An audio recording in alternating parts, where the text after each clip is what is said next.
Ushbu videoni o'tida toshi bor tanishlaringizga, yaqinlaringizga yuborib qo'ying. Sizning o'tingizda ham shunday toshlar bo'lishi mumkin. Ushbu toshlar bemorlarning o't pufagidan olingan toshlar.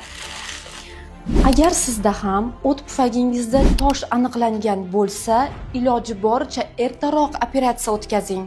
Ushbu bemorlarimiz ham o'zlarida og'riqlarni sezsa-da, shikoyatlari bo'lsa-da, lekin operatsiya jarayonlaridan qo'rqib vaqtni o'tkazishgan. Va nihoyat uzoq muddatdan so'ng operatsiya jarayonlari o'tkazildi va ushbu toshlar bemorlarning o't pufagidan olindi.